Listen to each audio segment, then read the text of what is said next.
샬롬 샬롬 샬롬 샬롬 샬롬.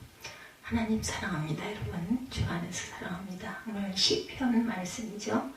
1편 1절에서 2절 그의 율법을 주야로 묵상하는도다.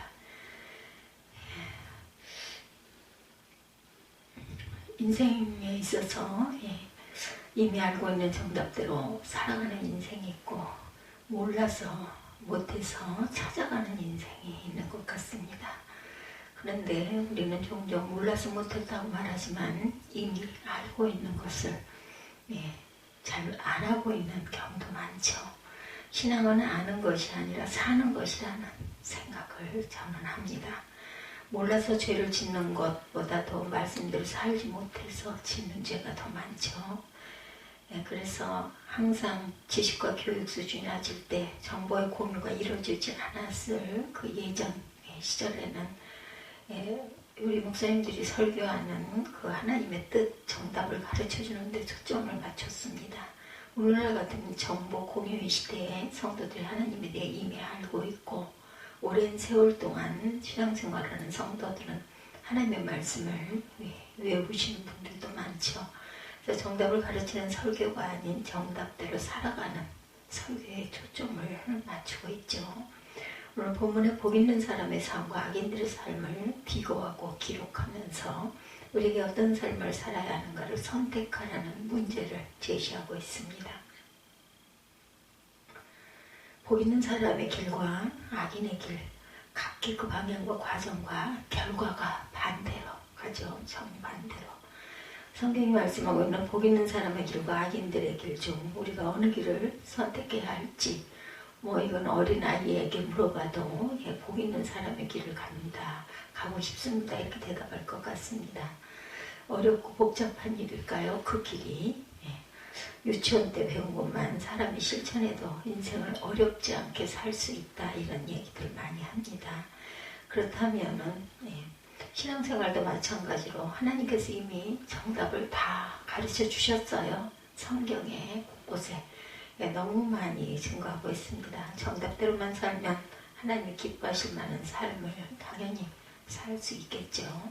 하나님께서 지금도 우리에게 너희들 복받기 원하니? 라고 물으십니다. 이 아침 나는 하나님의 물음 앞에 네 라고 대답하겠죠. 여러분들은 어떠십니까? 네, 아멘 그렇게 대답하죠. 어떤 사람은 목사님 너무 기복신앙스럽지 않습니까? 라고 말하는 사람이 있을지도 모르겠지만 하나님께서 내려주시는 복을 많이 받고 살고 싶습니다. 저는 그것이 꼭 윤택하게 사는 물질의 복만은 아니죠. 세상 사람들도 복을 받고 싶어서 관심도 보이고 손금도 보고 어떤 사람은 이름도 바꾸고 묘자리도 바꾸죠.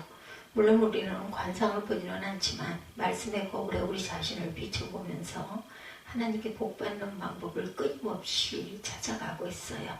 특별히 나는 하나님께서 허락하시는 복이 아니면 하루도 살아갈 수 없겠기에 하늘의 신령한 복과 땅 위의 기름진 복을 갈망합니다. 하늘의 신령한 복이란 교회가 붐이 되었으면 좋겠고 내가 품은 영적인 꿈, 말씀 묵상, 온전히 말씀 묵상 읽기만 해도 하나님의 깊은 뜻이 깨달아지는 그런 하늘의 지혜를 저는 받고 싶습니다. 또한 기름진 복이란 건강했으면 좋겠고 노후를 걱정하지 않을 만큼 약간의 물질도 있었으면 좋겠다 이런 생각합니다. 공부하는 학생이 상 받기를 싫어할 사람이 누가 있겠습니까? 또한 우리가 기왕에 신앙생활을 하는 것 복 받기 싫어하는 사람 없을 것 같죠. 복이 싫다고 하는 사람은 그 복을 제게 넘겨주시기 바랍니다. 나는 지금까지 살아온 것이 하나님의 축복 때문이었고 앞으로 살아갈 날들도 하나님의 축복으로 살아가야 하겠기에 복이 없으면 살 수가 없다. 문제는 학생이 상을 받으려면 상 받을 만큼 공부를 해야 되죠. 성도들이 복을 받으려면 복 받을 만큼의 삶을 살아야 합니다. 학생이 상을 받겠다면서 매일 게임이나 하고 게으르게 잠이나 자고 그 쓸데없는 것에 몰두하다 보면 공부할 수가 없어요. 공부가 쉬워지죠. 누가 상을 주겠습니까? 아무도 상을 주는 사람은 없습니다. 마찬가지로 교회가 부흥하기를 원하면서 목회에 소홀하고 말씀 묵상을 안 하고 하루하루 게을리하면 과연 복을 받을 수가 있겠는가. 제가 반성을 많이 합니다. 그런 부분에. 건강하기를 원한다면서 운동도 안 하고 뒹굴고 돈을 모으고 싶다면서 낭비만 한다면 뜻하는 말을 당연히 이룰 수가 없겠죠. 오늘 본문 말씀도 복받는 비결을 구체적으로 제시하고 있는데 이 말씀을 함께 묵상함으로 복을 받고 우리 모두가 함께 복받는 복동이들이 되시기를 주님의 이름으로 축복합니다. 악인들의 꾀를 따르지 말라고 말하죠. 이 땅에 수많은 길이 펼쳐져 있습니다. 따른다는 것은 결국 수많은 길 중에 한 길을 결단하고 가는 것이죠.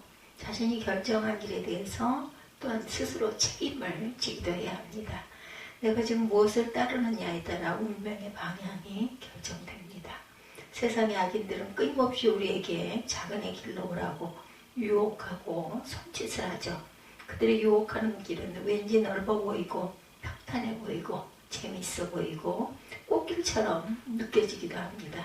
화려한 색깔과 모양의 버섯이 더 많은 독성을 갖고 있듯이 악인들의 꾀는 마치 꿀이 흐르는 것 같아서 보암짓도 하고 먹음짓도 하고 또한 탐스럽기까지 하죠. 마음에 미혹을 줍니다. 특별히 오늘 본문에 악인의 꾀가 아닌 악인들의 꾀라며 복수를 쓰고 있는 것은 우리를 유혹하는 것은 한 사람이 아니라 우리가 감당하기 쉽지 않은 무리들이라는 사실입니다. 마치 약장사 구경을 갔는데 앞에서 마이크를 들고 선전을 하는 사람만 있으면 약을 사지 않고 그냥 나올 수도 있을 텐데 중간중간에 바람잡이들이 있어서 때로 유혹을 하니 결국 이겨내지 못하고 약을 사가지고 오는 것과 같습니다. 마치 사단의 이름이 군대이듯 악인 또한 악인들로 무리를 이룬다는 사실입니다. 악인들은 진리를 말하지 않습니다. 진리를 말하지 않기에 악인이죠. 그들은 입만 열면 꾀를 말합니다. 꾀란 잔머리고 함정이고 구덩이의 빠뜨림입니다. 오래가지 못하고 드러남이죠. 그럼에도 우리는 그 꾀에 넘어갈 때가 너무나 많습니다. 이는 악인들의 꾀가 달콤해 보이기 때문이고 좋아 보이고 자극을 자꾸 주죠. 가보고 싶은 그러한 아주 유혹이 큽니다.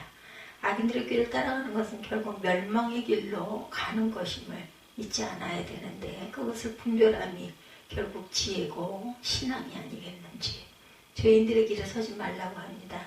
신앙은 자신의 발이 지금 어디에 서 있는지 자기 자신의 현재 위치를 파악하는 것이죠.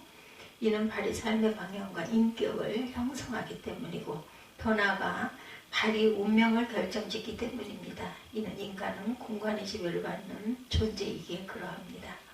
얼마 전 봤던 그 영화가 생각이 납니다.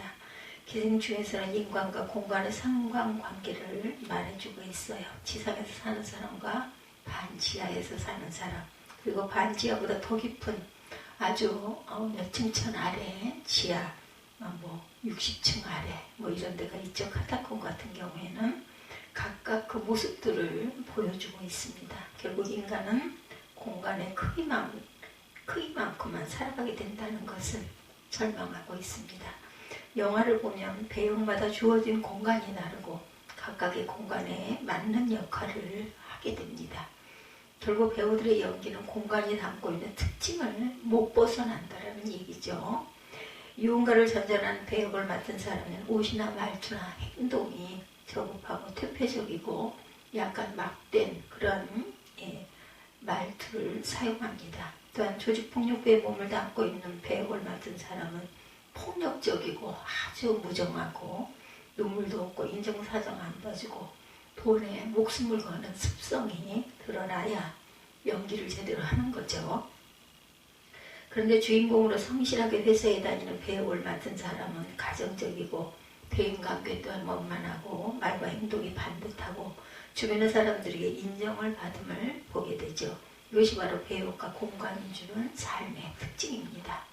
우리가 성전들을 밟는 발걸음이 복되다고 말하는 것은 성전의 영적 기운이 발을 통해 스며들기 때문이고 결국 성전을 드나드는 사람의 삶은 안정되고 반듯하고 성실할 수밖에 없습니다. 특별히 발은 신체적으로 모든 신경이 모이는 곳이라고 하죠. 이는 단순히 육적인 기운만이 아니고 영적인 기운도 마찬가지입니다. 그래서 성전 뜰을 밟으면 영적인 사람이 됩니다. 가지 말아야 할 음침한 것을 자주 밟으면 육의 사람이 되죠. 우리는 종종 줄을 잘 서야 한다는 말을 합니다. 군대를 가든 정치를 하든 또한 목회를 하든 그런데 진짜 줄을 확인해야 할 것은 내가 지금 하나님의 편, 의인의 편에 섰는가를 점검해야 할 일이 가장 중요한 일입니다.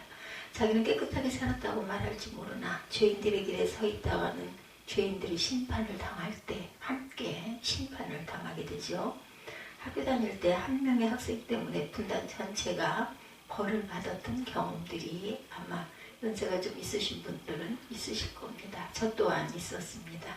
그래서 줄이 중요하죠. 의인의 편에 서면 의인의 삶을 담게 되고 의인을 받을 축복을 받게 되지만 죄인들의 길에 서면 함께 심판과 진멸을 당하게 된다는 사실. 그래서 죄인들의 길에 서지 말라고 말씀합니다. 또한 하나님의 율법을 주야로 묵상함으로 율법을 잘 지키고 갔을 때 복 있는 사람의 대열에 서게 되는 것이겠죠. 또한 오만한 자들의 자리에 앉지 말라. 앉아있는 것은 정착을 뜻하죠. 이는 서는 것보다 나쁜 상태에 놓여있음을 보여줍니다. 자신이 눌러앉은 자리를 확인해보면 과연 앉을 만한 자리에 앉고 있는 것인지 성도로서 앉지 말아야 할 자리에 어색하게 자리를 잡고 있는 것은 아닌지를 점검해 봐야 되죠. 오만이란 인간적인 생각으로 가득함을 뜻합니다. 즉 하나님의 말씀보다 사람의 생각을 앞세우는 것이고 자신의 의지와 고집을 버리지 못하는 것입니다. 다윗의 말의 말의 힘줄을 끊겠다는 고백은 더 이상 인간적인 오만함을 자랑하지 않겠다라는 것을 의미하고 하나님의 능력과 보호하심만 의지하겠다라는 고백입니다. 이제 거기 앉지 말고 일어서서 결단이 필요하다. 예수께서 38년 된 병자에게 일어나 내 자리를 들고 걸어가라 말씀하신 것은 자리를 잡고 눌러 앉아있는 그 자리에서 일어나려는 결단이 있을 때 비로소 병에서 회복되는 것임을 말해주고 있습니다. 오만한 자들과 함께 엉뚱한 데 앉아서 시간 보내지 말아라. 악한 영적 기운이 몸에 배지 않도록 해라. 따르고 서고 앉고의 단어에 주의해라. 처음에는 악인들의 꾀를 따르는 것부터 시작되지만 나중에는 죄인들의 길에 함께 서게 될 것이고 마지막에는 자기도 모르게 오만한 자들의 자리에 앉게 됩니다. 그래서 하나님께서는 악은 그 모양이라도 버리라고 말씀하시죠. 처음에 생각 없이 따르다가 나중에는 빼도 박지 못할 지경에 놓이게 됩니다. 그럼 믿음의 사람, 복 있는 사람 어떤 삶을 살아가야 하겠는가? 하나님의 말씀을 즐거워하며 주야로 그 말씀을 묵상하는 삶을 살라고 명령합니다. 이는 하나님께서 처음부터 인간을 영적인 존재로 지으셨기 때문이죠. 즉 하나님의 말씀이 없이는 행복할 수 없도록 지으신 까닭입니다. 성도는 하나님의 말씀을 묵상하는 존재들입니다. 묵상은 손으로 쥐는 것이 아니라 가슴에 품는 것이고 묵상은 지배를 받음을 의미합니다. 사랑하는 사람을 품으면 그 사람 생각으로 가득하고 하나님을 품으면 하나님의 말씀으로 가득 채워져야 합니다. 지금 우리는 주야로 무엇을 하느냐고 바쁜가?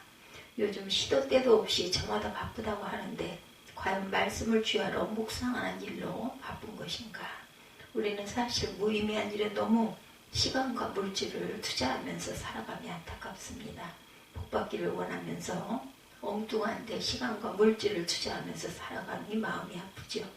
육신의 양식을 위해서 애를 쓰는 것도 중요하지만 영의 양식을 먹는 것도 게으르지 말아야 합니다.